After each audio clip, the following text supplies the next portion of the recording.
Hello, everybody. Rev Rick here, Broadman Baptist Church, and this is the Broadman Word for October 6, 2020.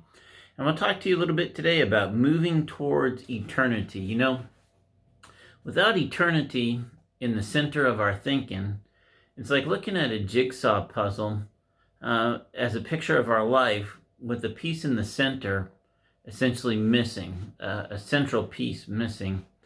One of the themes that we've been talking about is that human beings have a theological bent, whether they consider themselves religious or not. Everyone is trying to make sense out of their life. And so everyone then is a committed interpreter of the events of their life. No one leaves his or her life alone to random chance without any sort of analysis. We're all committed to sort of picking our lives apart and trying to make sense out of what's happening.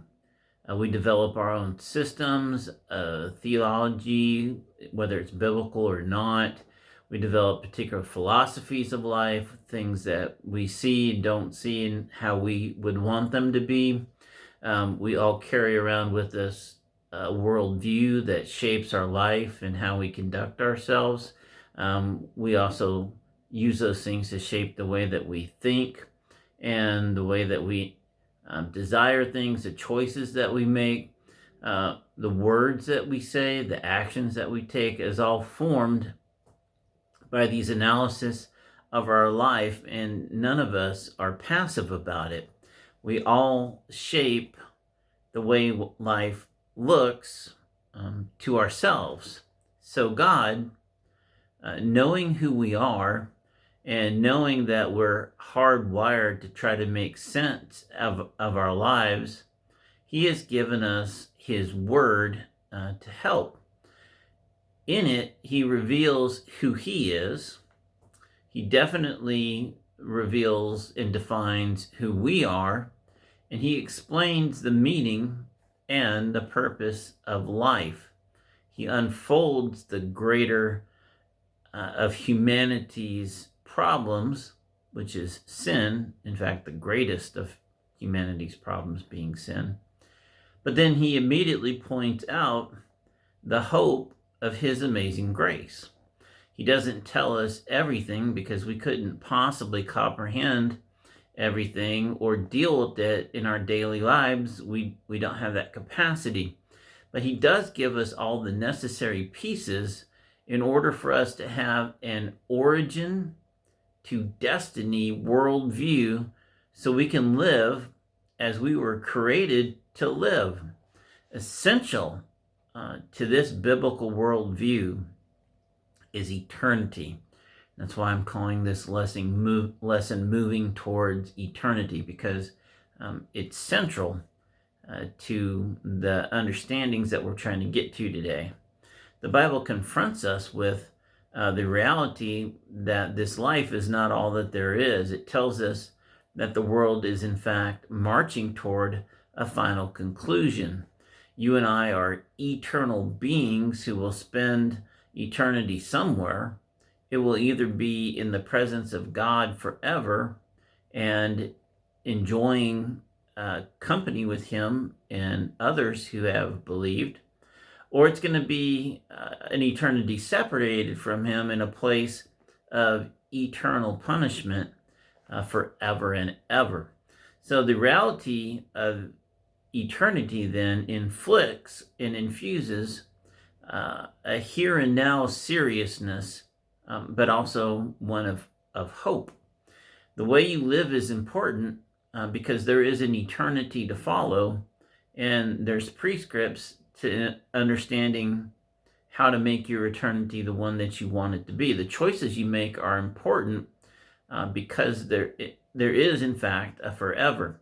The things you believe are important because the world is moving toward eternity. The things that you surrender your heart to are important because there is an eternal tomorrow. You simply cannot hold to an all that's important is the pleasures of the moment view.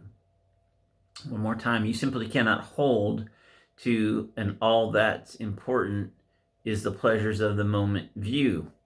And then also believe in eternity at the same time. That's not how it works. So, in light of eternity, it makes no sense to forget God and live for yourself in any sort of way. In the face of eternity, it is irrational to write your own rules and demand your own way.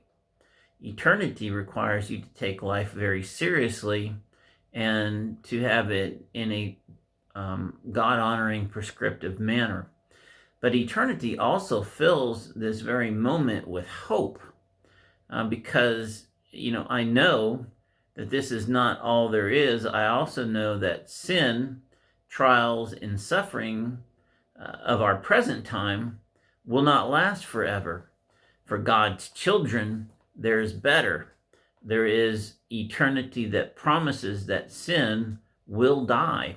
Suffering will end and our trials will be no more. And we will live with God in perfect harmony, perfect peace forever and ever and ever.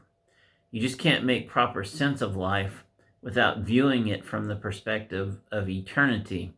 You're missing an important piece of information necessary to make the decisions about life and who you are and what the various events of your life mean and what it is you're supposed to be and think and do and say and how it is you're supposed to reach fulfillment.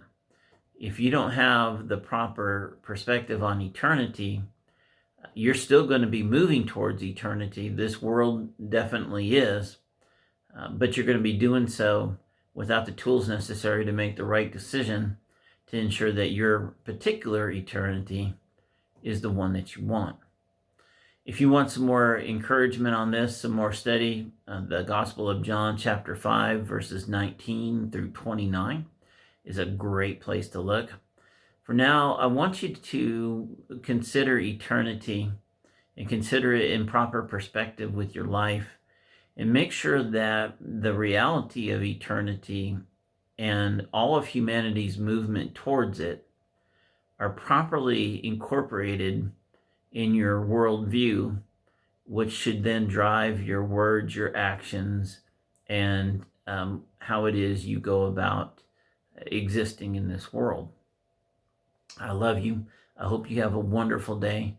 As always, it is a marvelous day to be a Christian. And I would say it's even a marvelous time to be moving towards eternity because for us, it is a glorious thing. It is a victorious thing. It is a thing to be desired and a thing to be looked forward to and not something to be feared because we do have a proper perspective on it. And we have made the choices in our lives that make it assured for us to be with the one who created us.